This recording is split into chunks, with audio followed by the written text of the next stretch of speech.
whakarongo ki te tangi a te korimako. Kōrero flowing out the hook of force. Kaupapa relevant, kaupapa out of bounds, kaupapa exigent, kaupapa paramount.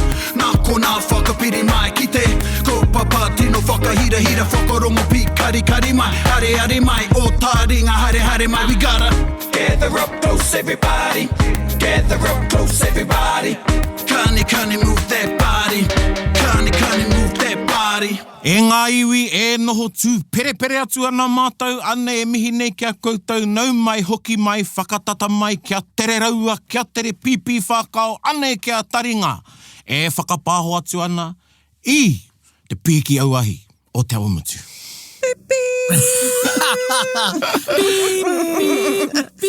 Flatline.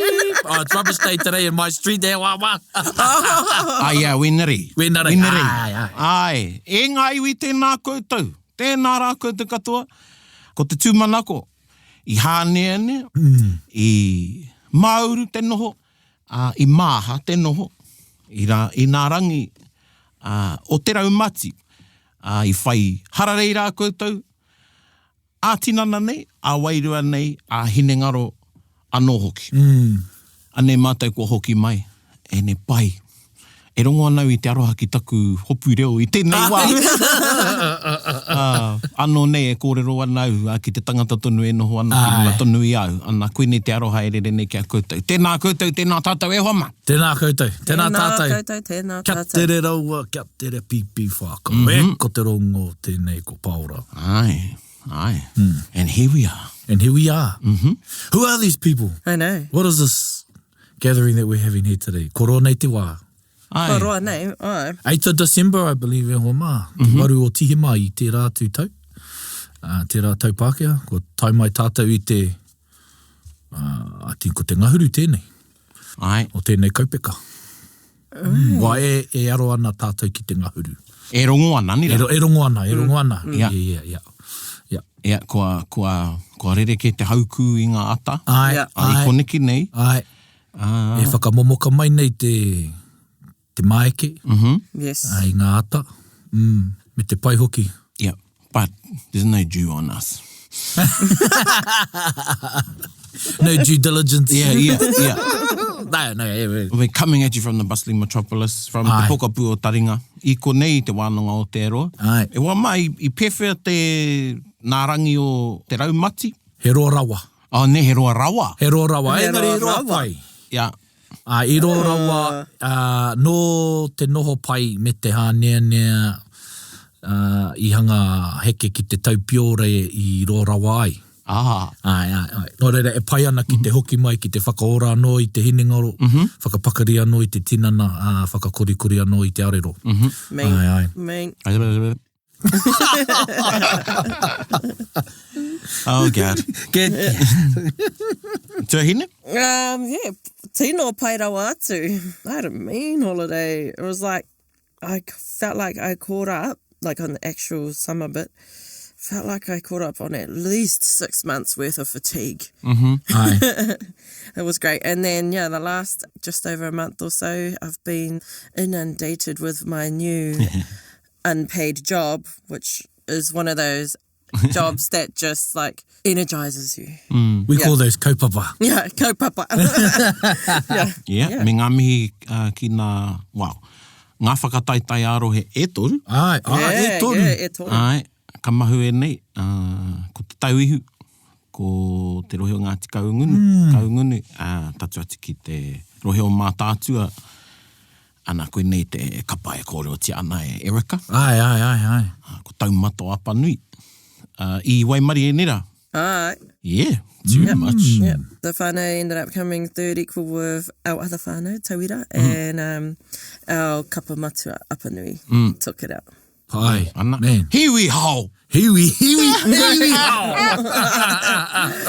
He mihi tērā. Ai, Oe no, hiwi hao! But too much. Too much, alright. Ia ki ngā whenua tonu I tū ai I tōrere. I tōrere, ai. Yeah, oh man, it was beautiful there. Yeah. Tētahi kaupapa e whakaharuru anō I te iwi me te kāinga, ne? Yeah. I nei taka hi ana I te whenua. Ngā mātua tupuna. Koina tākui ki te ai. Yeah. I roto I ngā whakaritengo reira. Tainatu ki te ihu. Ware I au. Ai, I tūtā rātou kaupapa I te wikine kotahi, tāna te ki kahunanu. Yeah. So he pai. And e mea anau he pai ana. I'm saying it's good because it's a challenging year for Aotearoa. Yeah. Mo te ao. And these are kaupapa that raising awareness. I think if you go back to the Hui A Motu, like, so many people are so inspired and just are so keen to do more, and definitely saw that in this 4-week campaign and then at the Mātātua Regional. Exactly. Everybody was just so happy and just so keen to be there. There's an activation. An activation, yeah. Koina te mea whakamihoro nei iau. E hoa mai, I bet you some of you are waiting and knowing, and I want to acknowledge those ones who have been asking us on different occasions. Hey, what's happening with taringa? Yeah. Where are you? So anei, mā te ko hoki mai nei, manaki ana I tō koutou karanga. Our last episode was the 8th of December. And there's a lot that's happened since then.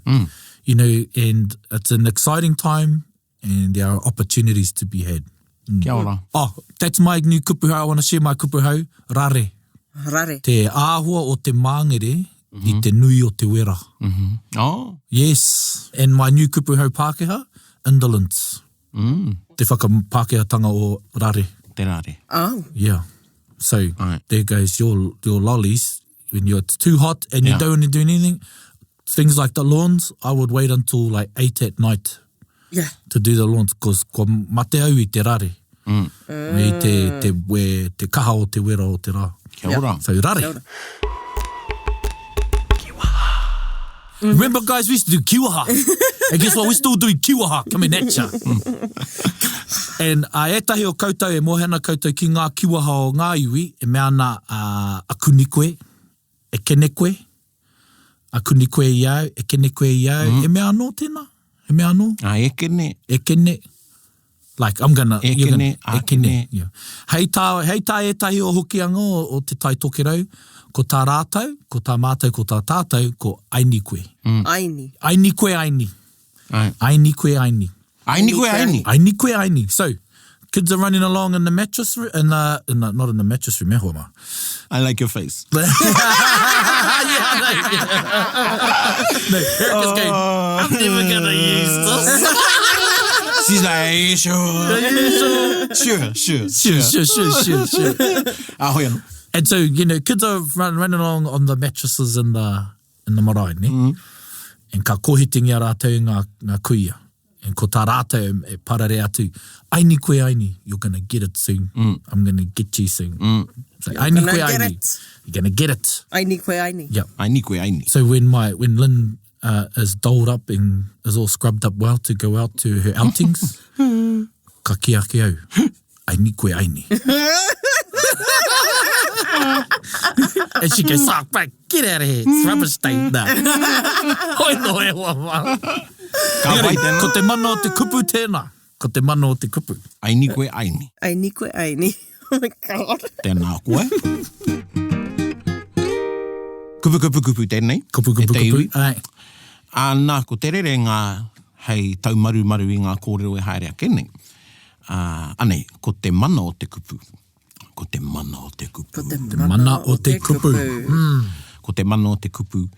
That's our wānanga today. And ka kōrero tia e tai āhuatanga. Ko puta. I nei marama, ka mahu e nei. Me tehi o ngā whakaaro e pāna ki tēnei kōrero te mana o te kupu. Te mana o te kupu. Ai. So mako e wāhi. It's important to know and acknowledge the source of your kōrero. Kia ora. And I takoto i aku e tētahi tauira pai. And te nui ngā o ngā kiwaha, and I'm not going to lie though, some of our kiwaha, better go on Google, look for kiwaha. Honestly, I've got a few chats where I'm like, hey, te gana tēnei te ganga? Yeah. Oh, yeah, okay. Yeah, some of our previous manuhiri kua tai mai, ki tai, hey. Yeah. Engari koe tai atu kiwaha, ko te mana tonu tērā o te kupu. Ai. And then there are instances where you share a kiwaha like this one that you've heard from a nanny or from a koro. This is how they say it. Ai. Yeah. Or someone will say, this is what I heard my nan say.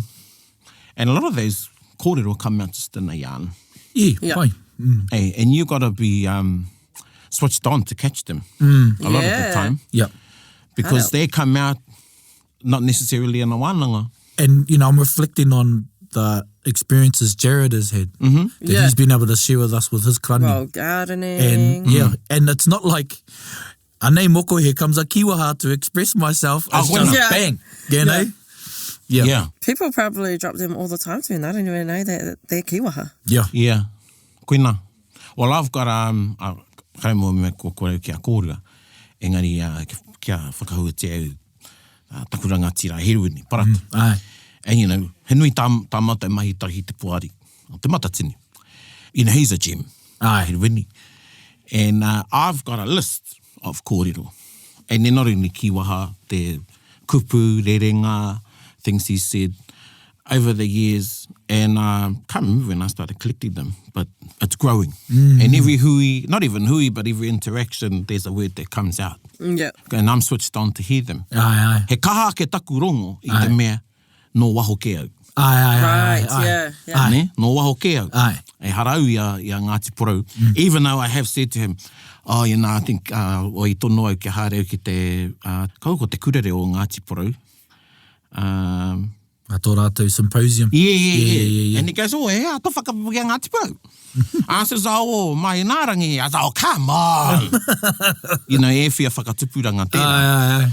But, you know, I've collected a bit of a list. And, you know, one time, wasn't that long ago, on the online hui. I know we were in the room and someone came online and he interjected, not realising that they had started. Ne? Anyway, he says, Pōri, girl. Hey, and I think I might have talked about that one. Aye. But it's great to hear. But that one just keeps coming up. And then I thought, I could hear by intonation. He had te tikanga o te kōrero. He had a little wānanga afterwards. Aye. But every now and again, I'll drop one with him. Aye. Or one of his own kōrero. Yeah. And he'll look at me. Or the kōrero will go somewhere because I've used that kōrero. And then we'll say, yes, that's the word that's such used. And Yeah, kia ora. Hey. So, he mea nui tērā, know the source of where your kupu comes from. And when we're talking about kupu here, we're not even talking about the kupu engari, te mātauranga. Koia. Yeah. The mātauranga. And to acknowledge that source. Yep. Hey, you all know what I know. Kei pohe e mai koutou, he tikanga Pākehā tērā te reference. Aye. Now, some of them over the years, of course, you might not be able to remember where you got that kōrero from, but there's those ones that stick out. Hey, and you can say, nā me tērā kōrero. Aye. Kia au. Aye. So, koera te mana o te kupu, koera tētai wāhanga o tērā. Me te puna kōrero tuatahi, the primary source. And I think it's an encouragement for those using kōrero to find the primary source. I've seen a lot of people referencing secondary sources. Right. Even third, whatever that Learning means. something on TikToki and thinking that's that. No re re. TikToki. Mena, koe timata ki reira. Hoi no, e kōrero ke ana tātou, ko te mana, ko taua mana, he whakapapa tō taua mana. Koera e mana ke ai tō kōrero. Pena e whakamahi ana I tētai kōrero kia taunaki ake ai tō ake kōrero. You know, you've got to find the whakapapa. You know. Well, going back to your referencing, that's exactly why we have like two very different things, whakatauki and whakatauaki. Because referencing is something we've always done. Kia ora. Yes. Yeah. Mai. And also, I want to say, ko te mana o te kupu is another one. And one is I want to encourage us to retire is how te menui o tēnei au. Kia ora. Okay. Waiho. Ai. Because ko ngaro te mana o taua kōrero. Kia ora. Ko ngaro hoki te tapu o taua kōrero. Kia ora. Kamatu, e hara I au te mana ki te whakahua I te kōrero. Tuku iho o taua, mō taua whakatauaki. Or no muri whenua ki tēnei kōrero. But there's a lot of kōrero in there. However, it's been misused and now I think it's been Used out of context. wow, totally ko kōhuri te kōrero. Kia haunei. Yeah. And I want to encourage our people, communities, organisations that like to use it because it means a lot to them the way they see it, is to retire it. Yeah. And perhaps it's time to create a new one that that aligns with our current Climate. landscape or the way that we see the world. Yeah. Koina taku mo tau kōrero. Okay. We await for the hapu, the whānau, kei rātou te mana ki tērā kōrero, ki te whakaputa i nā kōrero tika, e hanga ana ki tēnā kōrero. And I first heard it in a roundabout, no, it wasn't a roundabout way, because I think atu i tētahi tohunga ki tētai atu. I actually heard it in Te Arawa. Kia ora. Te tikanga o tērā kōrero. Now, same sort of thing, and everyone's going, so what's the kōrero? So what's the kōrero then? Yeah. But it was shared in a wānanga, and the whakatupatongi a mātou, kakawa mātou whakahua i tērā kōrero. So have we had that conversation here? Because that's a much-loved wānanga. I know, it's something... Waiata te wānanga. Aye. It's something that I'm gradually having people understand and entertain the whakaaro that, you know. And koina te mana o taua kōrero. Yeah, so that's a bit of, what you call it, cliffhanger. I know, I want to know what's the kōrero now. Yeah. I wouldn't even say the tupuna name. Hoino. I'll Google this later. I think the intention is right with a lot of creators on social media and other forums. Wānanga. I think the intention is right. And they're servicing a need. And we've seen this in Taringa. We've had this pātai come across many times. Where do I go? Hey, and we acknowledge you all, koutou ngai Taringa, ka nui te mihi kia koutou. Ka nui te mihi kia koutou. We acknowledge that many of you don't have nani such and such or koro such and such. Many of us, ne? That's it's a rarity now. He onge kamiha tērā. He onge kamiha tērā i tēnei wā. That you have a go-to i roto i tō whānau, i tō hapu, where nobody is in doubt and there's no question about their mātauranga. Ne? Ana ko te mana o te kupu tērā. Ne, ko te mana o te kupu tērā. But that want, e kōrero ana koe tuahine, that's the thing that's driving people because they want to know. And because there's nowhere for them to go, well, they're going to go somewhere. They hear a kōrero, or you hear a kōrero. Nā koenei te whakatūpato, ia tātou. If you're in a wānanga space, a hui, anything, if you're going to whakatakoto whakaaro, whakatakoto kōrero, and you say something to somebody who hasn't been brought up in te ao Māori, who's had little experience. They're going to take what you said. They can take what you said. Ka anoho koia, ko tērā, te mana o te kōrero to i o rātou whakaaro me o rātou ngākau. And what's difficult for people like myself is to unteach that. Ne, in a respectful way, ne, because you're respecting and acknowledging their journey te mea, but at the same time you want to get the kōrero right. Hey, so just don't do it. And you know, and I think if your intentions are right, you'll understand that if you've been corrected or cautioned, that it's okay to let that kōrero go to free yourself up for the correct kōrero or the right kōrero, te mana o te kōrero. Well, kia whakatakotohi au tēnei kōrero i konei, nā whanganui tēnei kōrero. Ka mutu i whakawāte ia mai. Ana kare mohana me ko whakatakotohi ki konei. Engari ko te kōrero nei, ko tau piki amokura no, ko tōku piki amokura nōku.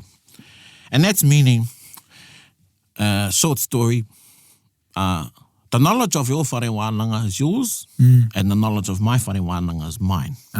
Ne. Koina ke te tikanga, how it was explained to me along the awa.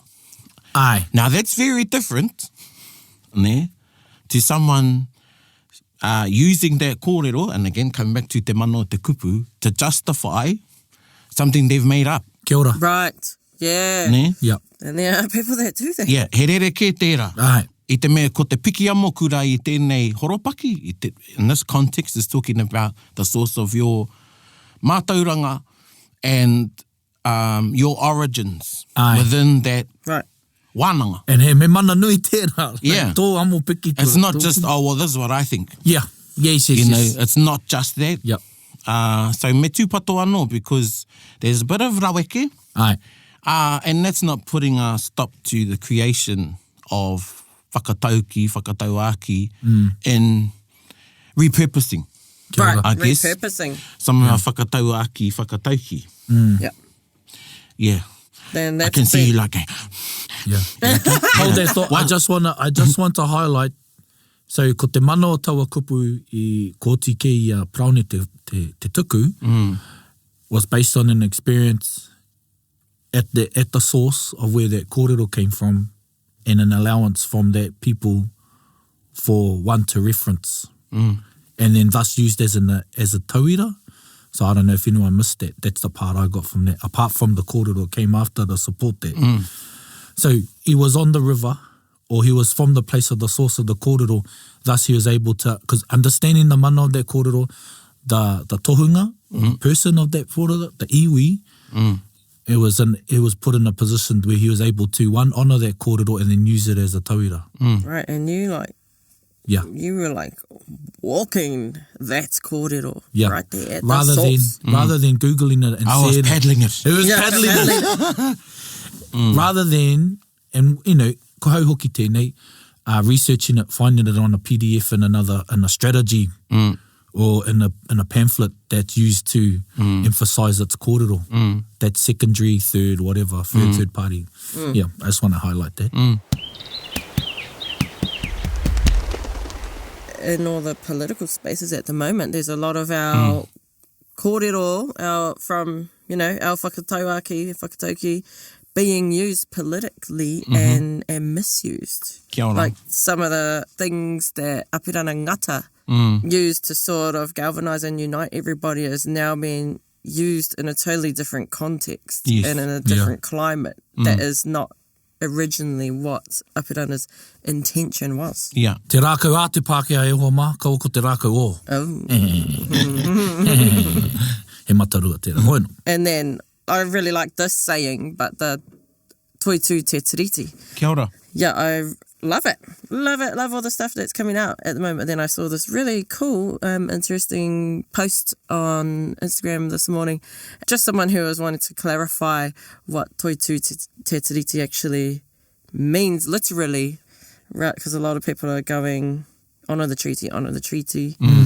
Whereas if you look back at the actual Toitū Te Whenua, whakatauki, or was it a whakatauaki? Then would have been a whakatauaki.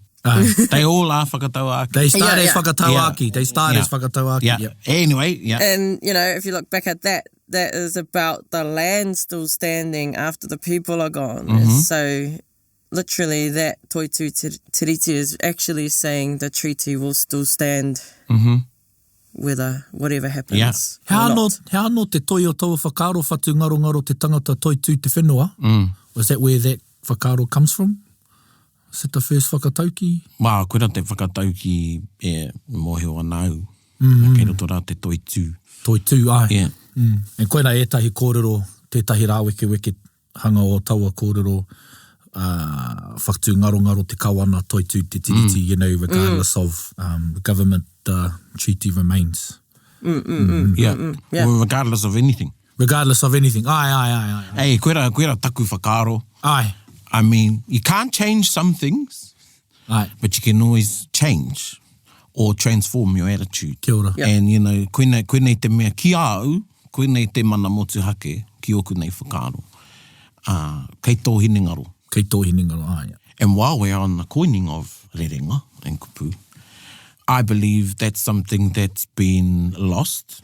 And kei te whakarongo mai pēr taku huanga Paul, Meredith, ni kōrero māua, ni kōrero hoki māua ko Jared. Now, I haven't got a PhD in research, engari, mohe anau ki te rangahau. Kia ora. Don't know much of biology. And from what I know, mana motuhake was first coined by the kingitanga. Kia ora. Oh, okay. And if you do a bit of rangahau, you'll find the mana motuhake bill, to te kotaitanga, and te mea. And it's cool because going back to Heruwini, you know, he's got his idea of what mana motuhake is. But again, it's acknowledging the source. Ai. And it's on Kingitanga coat of arms. Yes. I was wondering that. Pai tēnei kōrero, Yeah, te mana motuhake. So, again, te mana o te kōrero. It's interesting to me that some whakaaro are contrary to that of why the kingitanga was set up. But that kōrero was still used, mana motuhake. Yeah. Because at the end of the day, that's what the kaupapa was about. Yeah. Engari tērā kōrero tērā, ko te mana motuhake. but you have exercise and control of the mana mutake of your whakaaro. No matter what's going on, ne, and that's a test in itself. Ai. Engari, koe raku whakaaro.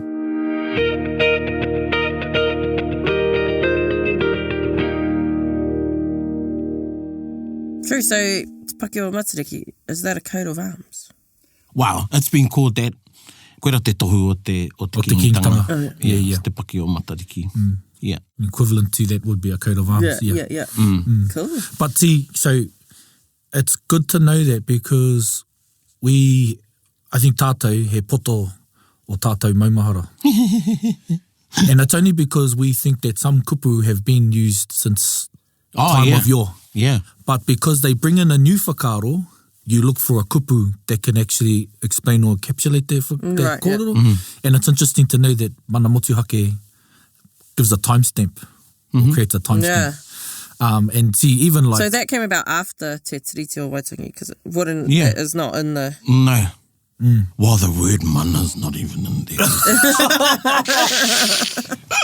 We're standing on the edge here. And of course, Tino Rangatiratanga is a kupu. Yeah. Yeah. I mean, Yeah. that's a timestamp. That's a timestamp. Wow. Yeah. And, you know, and one thing I want to get rid of when we talk about things, everything is political. Yeah. Whatever sauce you use to put on your pie, whatever flavour pie you choose, it's political. Yep. Why do I say it's political? Because someone has another opinion about it. Right, So yeah. for those who are considering that this is a political kōrero, e hoa mā, everything is political. Perhaps even the streaming platform that you've decided to listen to taringa on, whether you're at iTunes, Spotify, Apple, you can find them anywhere. Koino. Koina te tuapapa o tēnei kōrero. Yeah. And thus, tino rangatiratanga, so that's another timestamp. And then, of course, is kawanatanga another timestamp? It is Yep. It would be.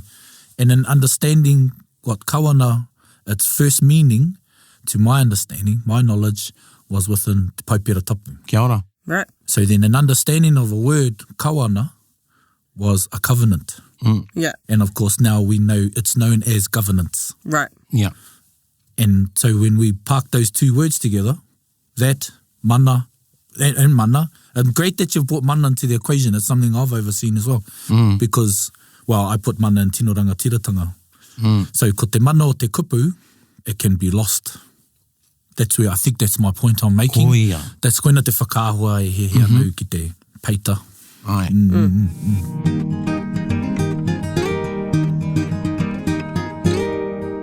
So, you know, looking at any agreement, no matter what it is, the person that agrees to it will base their agreement on te mana o te kupu Yeah. a tērā tangata. Yes. Within that is te mana o te kupu, ko te mana o te kupu, ko te tikanga o te kupu. Kia ora. Yes. Now, that's all part of it. Yes. And hence, if someone thinks this is what this word means, and someone else knows, well, actually, this is what it means, Yeah. but you went into an agreement together with the other person knowing that this isn't perhaps what you're going to think this means, but I know or think this is what you're going to think it means. Ka he. Ka he. Yeah. Because two paths split and go elsewhere. So you may have been in contractual conversations before with your line of work. Me? Oh, yeah. Well, you know, yeah. Oh, you're And talking then- about anyway. Well, anything, you know. Yeah, it was, we're going to put some real time in there, though that's ominous time. And you would have looked at a line in a contract and said, this is what this means to me. Yeah. But the person or the author may have meant it otherwise. Yeah. And then it comes to, say, the hours that you produce or the invoice that you give in, Yeah. and they go, oh, Hang on, let's just go back to this let's word. just go back Yeah. there in clause whatever, in Ana. this article of this contract, we actually meant this. You know, so, hey, ko memeha te mana o taua kupu. Yeah. Koina. Yeah. Koina, ina e whakaroa nau ki tahi o a tātou kupu, whenei te kaitiaki. Ai, Right, yeah. Now, you know, tino korene o kukau mātua ai, e whakai. Ai. Ki te whakamahinga e whakamahia nei e tātou i nei rā. Ne, i te me, he kupu anō tērā.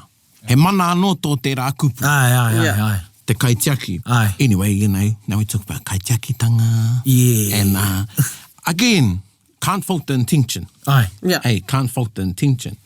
Engari, ki roto e tai iwi, ko te kaitiaki, he tupua ke. E tupua. Ai. Yeah. Hey, it's a tani whā, Yeah. koe rake te kaitiaki. Aye. But now it's used in today's context. As Yeah. sustainability. Yep. Of I love that. guardianship. Yeah. Hey, Guardianship, our responsibilities, as custodians, patrons. He rā Yeah. huatanga. But sometimes and I'll talk about one of the boards, is Toi Amato, and I didn't even challenge them. All I asked them was, can you tell me collectively, what does this mean in your mission statement? Part of your mission statement to be good kaitiaki for the whenua. Kia ora. No answer. Okay, individually, can you tell me? Now, there was a bit of exchange there, and it was good. But their idea of kaitiaki was based on a very shallow level Yeah. because they didn't have all the understanding Yes. behind it. Ne? Or even a different worldview. Yeah. Look. Yeah, exactly. You know. Yeah. Everything. To know a language, to know a universe. Kia ora. Hey. Yes. But sometimes people want to do the language and they want to learn about the universe. Kia ora. Yeah. Koe rā tētahi mate. Yeah. Anō nei he whakatakotoranga kai, hei kōwhiri mai. It's just a buffet of what you want. Yeah. Yeah. So their idea, same thing of what kaitiaki meant was very different to Yeah. what I knew it meant in the context of our people. And thus your expectations of how kaitiaki Exactly, it was very high. should... Yes, very. Yeah.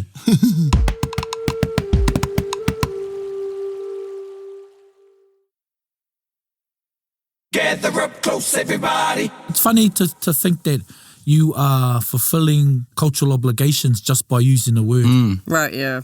However, he pauaka noa tērā. Like it's just a cardboard box. Yeah, just- Nothing in it. There's Dressing it up. horikau Yeah. ana taimaha. And you know, even to have the word, and just in isolation, good kaitiaki. E hara te kaitiaki i te mea pai, i te mea kino hoki. Hei ko tāna he chaki i te wāhi, aha ko kōwai, aha ko te mahi e mahingi ane e koe. It's, if I look at justice, and you know, Lady Justice with a blindfold, kia haunei, koe na te kaitiaki. You don't, it's not good or bad. Yeah. Ko tāna mahi e chaki i tau wāhi, yeah. Yeah. Love it. And another timestamp, ko te whakamahinga, ko te what's our, koutou mā wete reo, hea te tanga, he pronoun. Ko. I don't know. Te He noun. He noun. Ai, he noun. Oh, pronoun, Ai. ewa. Ko hautera. Nē. Ko te whakatanga o te kupu.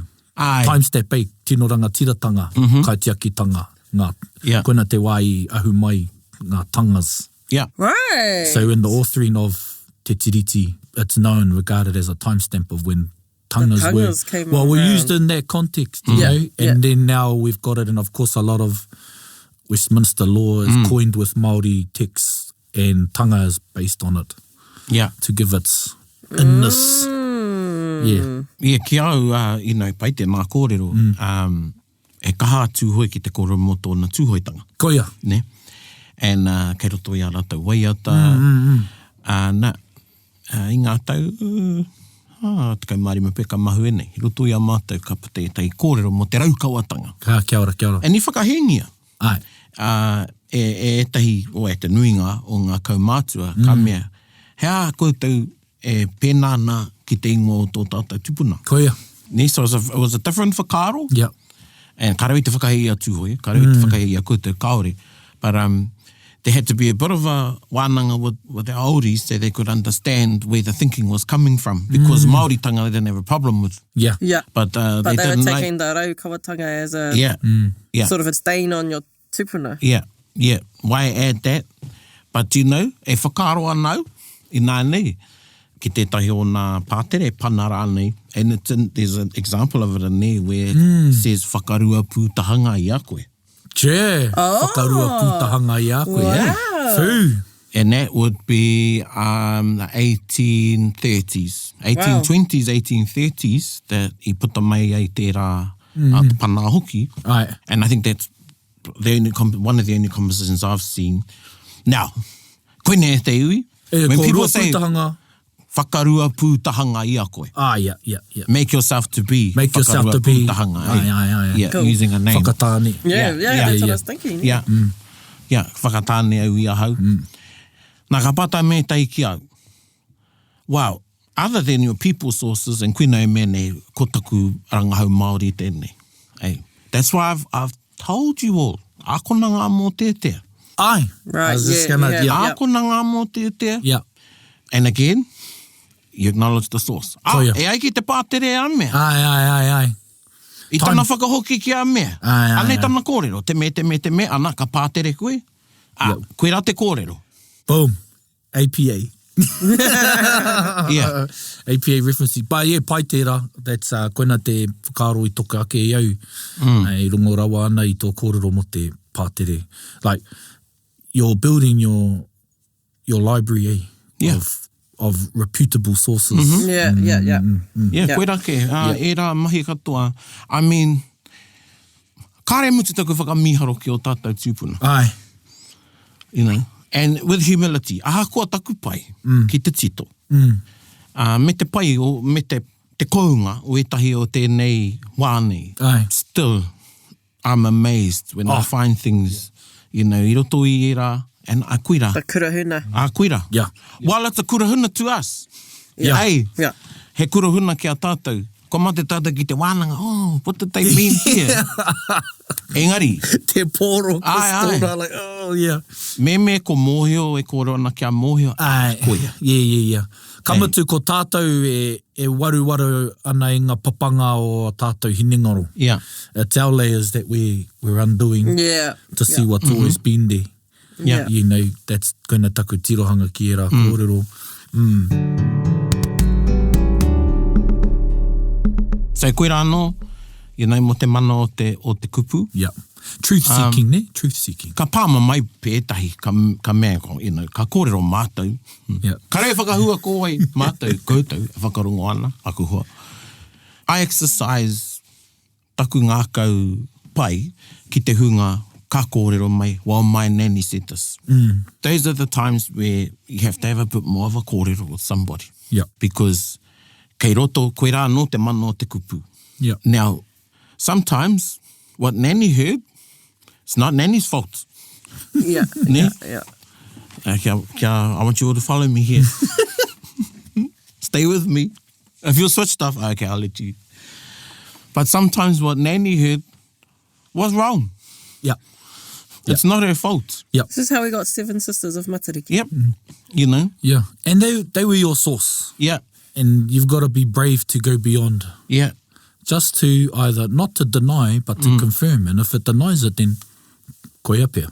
Yeah. And it's not, you know, investigating whether, but I etahi wā, koe nā nake tō puna kōrero. Aye. Yeah. And, Yeah. and you've built your whole life Aye. of belief around something, and then you come to a point and you know that kōrero was wrong. And you have to let it go, eh? You have to let it go. Ka huri koa roto ao. I've got another example. I roto i a mātou. We've held on to the kōrero that our tupuna tohunga, he opened the whare. Yeah. Mai rāno tērā kōrero. But another kōrero that exists within our whānau is this tupuna of ours died not long after Tāwhiao went to England. So he can't have Exactly. opened that particular whare. Because Tāwhiao went to England in 1884, but the house was opened in 1888. Ne? This could be any whare, but those of you who te tātou o whare pūna, ne? So I went and found that a rangahau Pākehā, and went to have to Google, and I found the newspapers, the articles of his tangihanga, the date. Now, he's a pretty good tohunga, but he wasn't that good. Hey, he didn't come back from the grave and open the whare, but it's just a kōrero that's gone over time. Now, what I think what happened, now koutou follow me, because you'll see how dots can get blurred. Misconstrued. Or misconstrued, or one dot misses a dot and gets joined somewhere else. Yeah. But he was alive at the time that Tāwhiao put his pou in to where the whare nui was built, Right. or was, and still stands today. Would that have been the equivalent of turning the soil these days? Kuia, and what would, I want you to exercise Ana, whakarongo koe te ki tēnei. I want you to exercise your hinengaro tupuna. Okay. Which I've coined as tupuna logic. So, what's the equivalent of tēnei na soil ki te Māori? Te mana o te kupu. Yeah. Saying you're going to do something. Yeah. And e roto I te mana o te kupu, what is that? What would that be? I've got Erica here, te iwi. Don't narrate this. Like physically, like Yeah. what you just said, he put his poo in the ground. Yeah. So physically and spiritually something would have happened which is also physical. They did a karakia. Koira. Oh, and so this tohinga Ai. may have done that karakia. He karakia whakatō Māori. Yeah. Oh, yeah, whakatō te Māori. Yeah. He karakia whakatō Māori. He karakia aha ke rānei, ne? But my hinengaro tupuna, my tupuna logic, not only leads me to believe, it confirms what I feel is the right thing. And that's not only because, I think this. It's because I've got all this other knowledge behind me that backs up why I'm thinking like this. Yeah. It's not because, I just snatched it out of the sky. Oh, that sounded good. We'll go with that one. Yeah. That's what I've been calling hinengaro tupuna or tupuna logic. Yeah. The tupuna logic will help you to join the dots. Yeah, that's a good way to think about it. So what I think happened was, that's the karakia he was involved in. Ne? Yeah. Was the first karakia when I paua te whenua, koe te wāhi ka tū te wharenui. Yeah. He passed away, wharenui was opened, and the kōrero got mixed up. Ne? And then he also became the tohunga that opened the whare. The whare, Yeah. Ne? That's the only way I can see that kōrero happened, because e kore nā tūpuna e tito. Yeah. But things will get mixed up between one whānau and another whānau. Aye. Yeah. An easy mistake, but a hard truth to change, eh? Yeah. Yeah. So anyway, ka tuawiru nei te marae. And I whakatokotau I te kōrero nei. I said it on at pā. And I muri au taku te tau aku karanga whaia, koe te kuia, te teo ngā kuia. Anyway, as I'm doing my whai kōrero, she's at the back going, bullshit!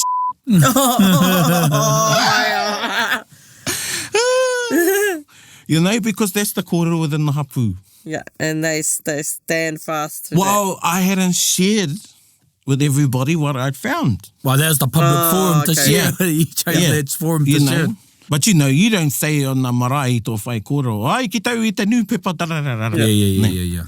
I muri mai ka kōrero ki etahi, well, this is what I found. Hey, I didn't go there first day. The first thing I had was, I've got one kōrero tukuiho that says he opened it, and we've got another one that says he died not long after Tawhiao left. Yeah. And I know Tawhiao went 1984.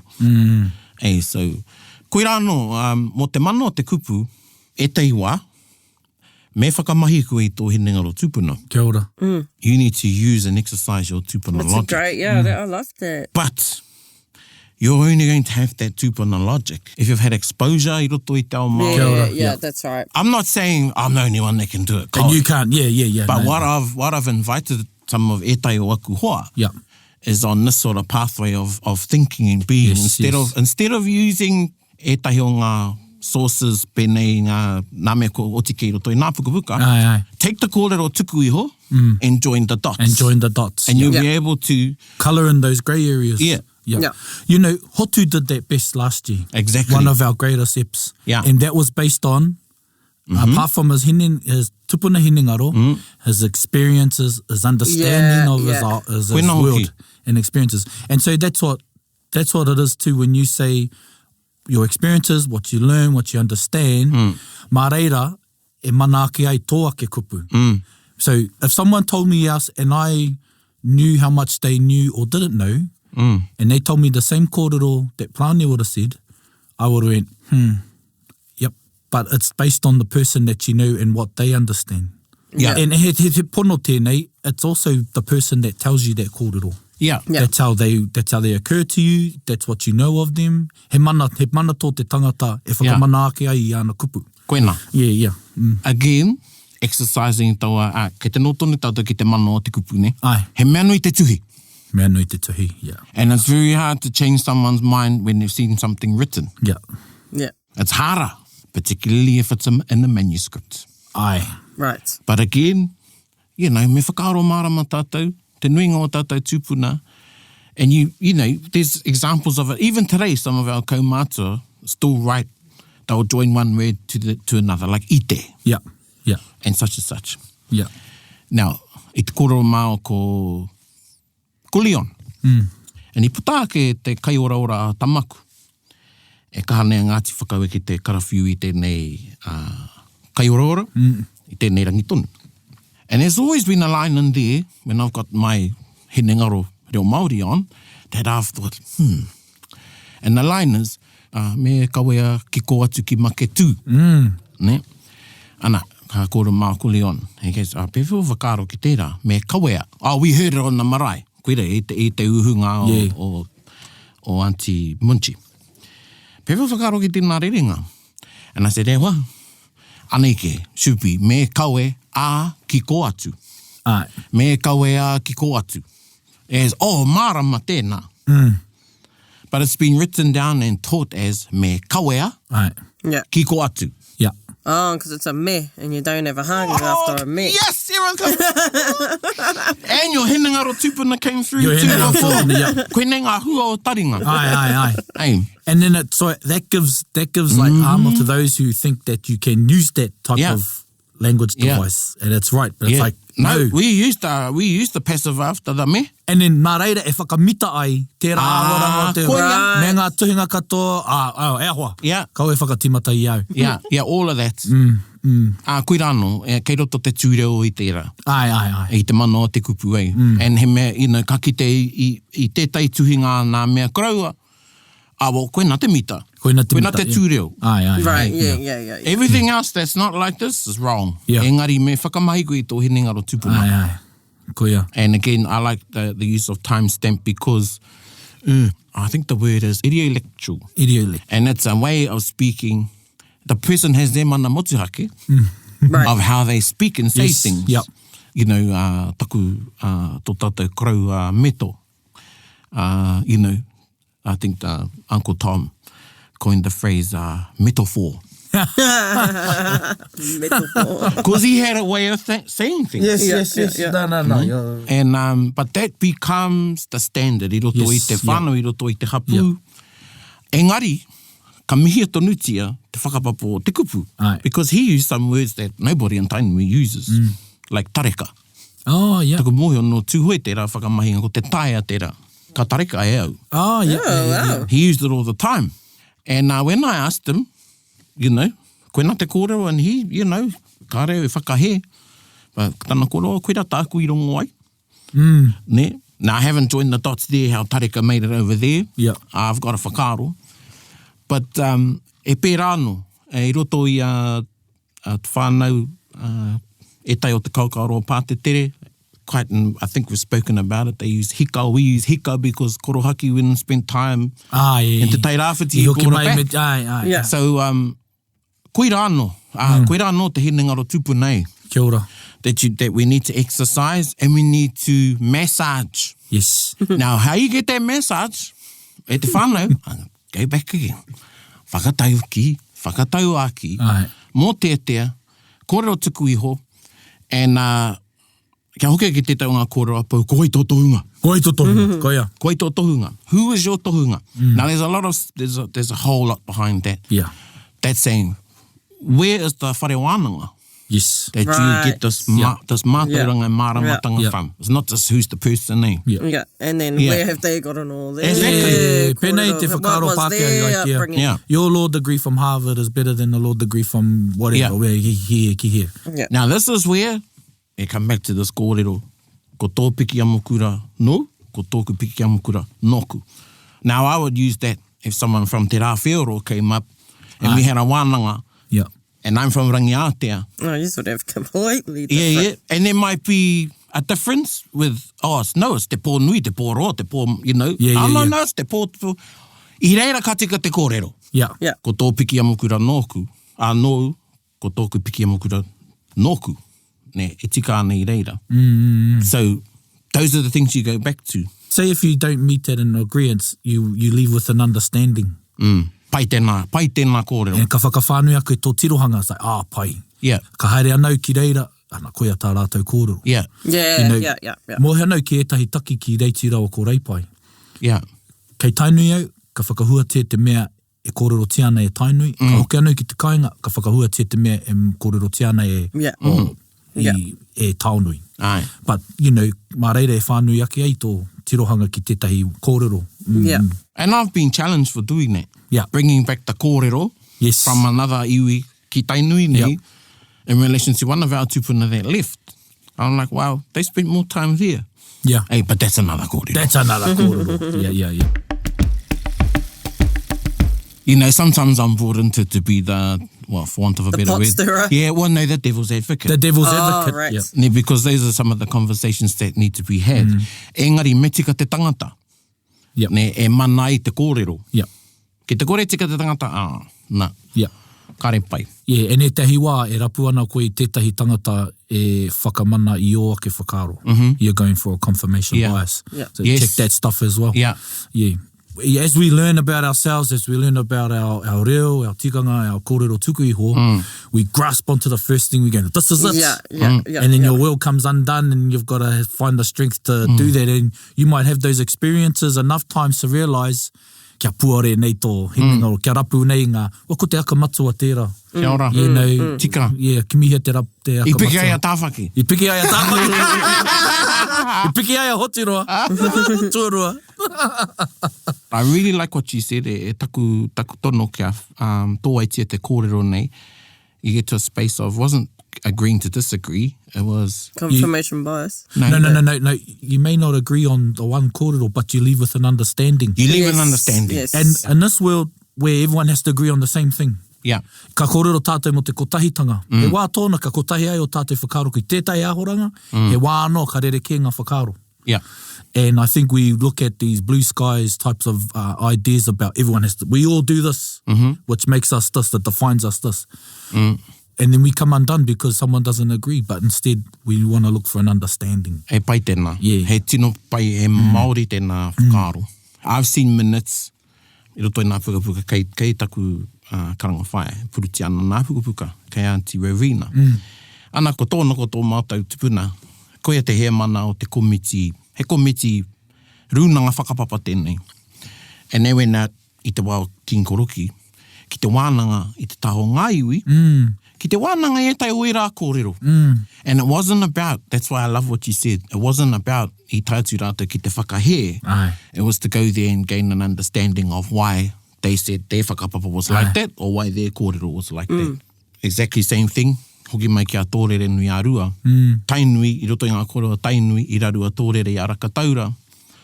But when I got up on the marae, they didn't say anything there. They didn't grumble. But we went for a cup of tea.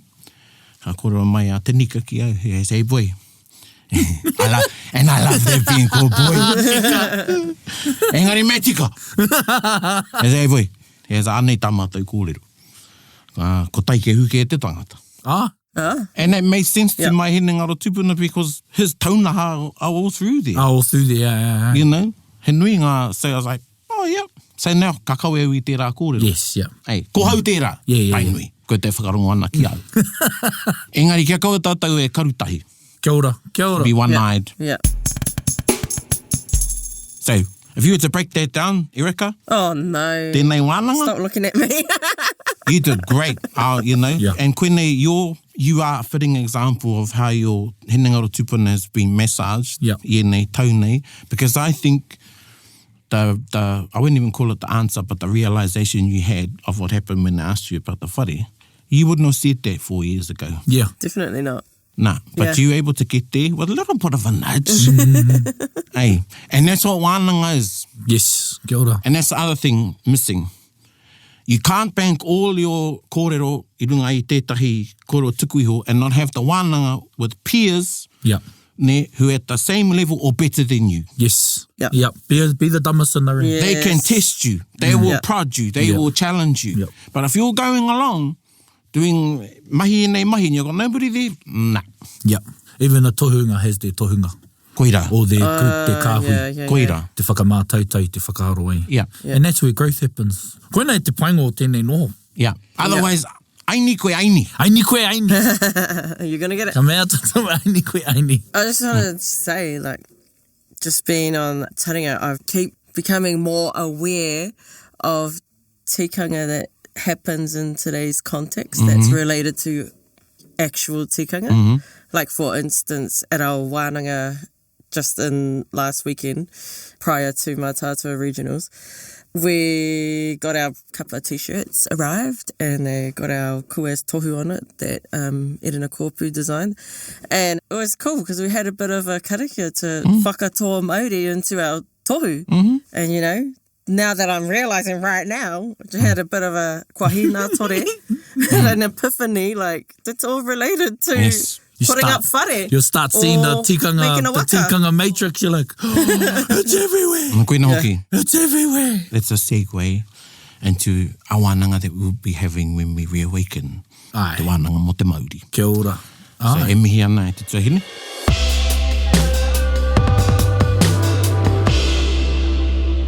Funny story, we just had this little kōrero paku and Praone goes, I'll do the hei kona.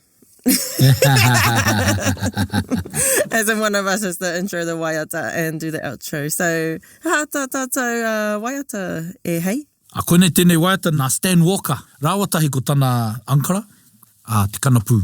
Tony, taku tō tātou hoa, Tony. E mihi ana kia koutou katoa anei tō tātou waiata. Māori ki te ao. He uru kahika ki te wao. He uru tangata ki te pā. Te mate ao ne tētahi ki tētahi. Te whiri o ngā hononga o tētahi ki tētahi. He Māori aho, ake ake, he tūhoi aho, mana motu hake, o kureo, he take take, he tuku iho.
Mana motuhake, te tūhoitanga, Era kōrero I kōrero tia I tēnei waitara. I'm really invigorated by this kōrero, and I think it's because of the lack of time we've had and finding places to be able to sit and have these wānanga. Yeah. Papa wānanga. Yeah.